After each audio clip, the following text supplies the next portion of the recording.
Hello. Day 23. Nearly there. Trying to think about what to talk about today, and I kind of drew a bit of a blank. So what I'm going to kind of recap on a couple of points from a few weeks ago, because something that came up today in relation to how the Minister for Children was attacked for the simple fact that he's gay. And this horrible notion that some aspects of kind of anti-gay rhetoric links being gay to pedophilia. I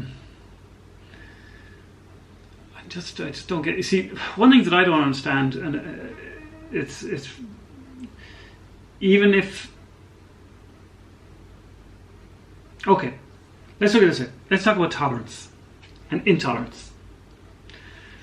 Intolerance is taught. People are not born intolerant. When you are intolerant of the way somebody else lives their lives or does something in their lives, that falls back on you. Who you are, how you live your life, how you identify, who you love, does not change who you are as a person. Maybe a little bit, but not like overall. And I'm thinking of this in the context of somebody coming out. Somebody coming out of their family, whatever, or their friends. And I've never understand why somebody would treat somebody differently because of who they are. Because of one of those aspects. Yeah, okay, if you come out and you say you're a sociopathic serial killer, that's a bit of a problem. But, somebody telling you they're gay, it's just an aspect of their lives. There's a few ways of looking at it. The first is they're under no obligation to tell you. The second is that it has no impact on you and your life. Had to change battery. The third thing is that it doesn't change who they are as a person. So you know somebody all your life, and then at maybe 20, 25, 30, they come out and they tell you, I'm gay, or I'm transgender, or something like that. Who they are as a person and who they were up to that point doesn't change. Nothing changes. And you should feel certainly very privileged that that person has felt open enough to tell you those things. Personally, I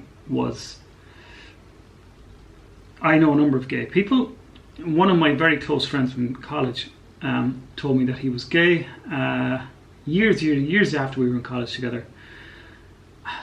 Nothing changed for me. He's the same person. I am very lucky to have him and his husband in my life. They're both lovely people. If anything, I've gained massively in having them both in my life. And I can't imagine how you can turn your back on that. How can you be so intolerant in your life that you would walk away from somebody just because of who they love? You might not understand it. It might not be what you like. But you don't have any say in it. You don't have any... It just doesn't make sense. It's just irrational. So if you're intolerant of somebody else's identity, whether it's sexual orientation, gender identity, what have you, that problem is yours.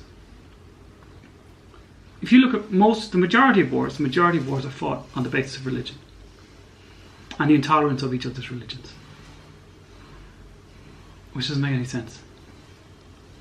So why am I bringing this up in relation to depression and trauma? The reality of it is that what I'm hoping to point out is that if you have or suffer from depression or trauma or anxiety or anything to that degree because of who you love and how you identify, you've got to realize that problem is not yours. You are free to live your life in whatever way you want. Love whoever you want, identify however you want, be whoever you want to be.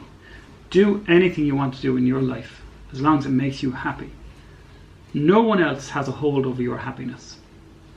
No one else has the right to tell you you can't do that because it makes you happy, because it's not normal, or it doesn't fall into societal norms.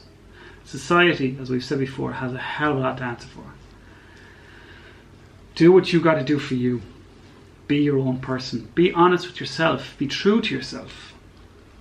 The more honest and true you can be with yourself, the more you can let go of the aspect, the notion of having to fit into a particular box or a particular part of society.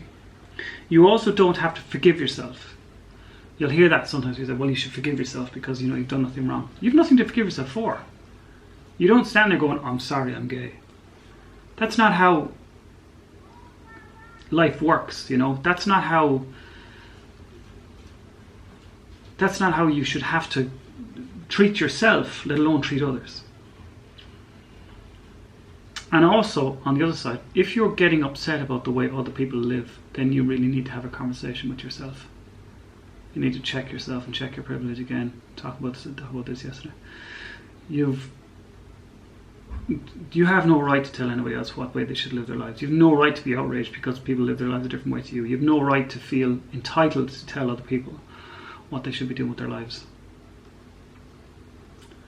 So give it a break, huh? Let people be happy. If it makes people happy to paint their faces green, let them do it. They're not hurting anybody. It's nothing to do with you. You might not want to do it. That's fine. What was the comment I saw about gay marriage? Yeah, I don't agree with gay marriage. Well, don't get gay married, so. It's nothing to do with you. And what gives you the right to dictate the rights of somebody else? Why should other people have less rights than you just because they believe something different or they live their lives something differently? That makes no rational sense. Anyway, kind of rambling again, but I think just be true to yourself and be happy. Try and find your own happiness. Pass no apology for finding it, no matter what it is, no matter how big or how small it is. It could be something very simple. And it could be just,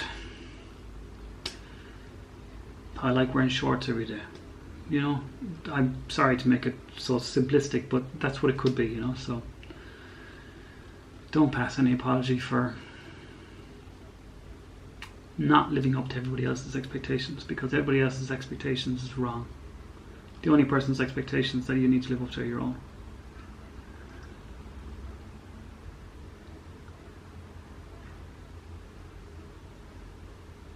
Okay, I'm going to finish now.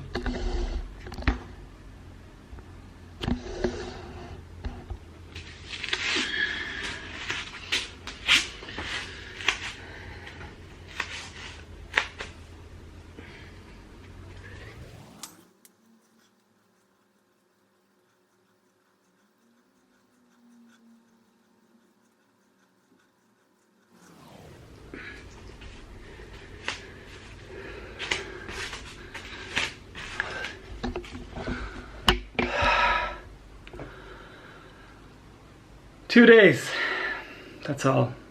We'll talk to you tomorrow.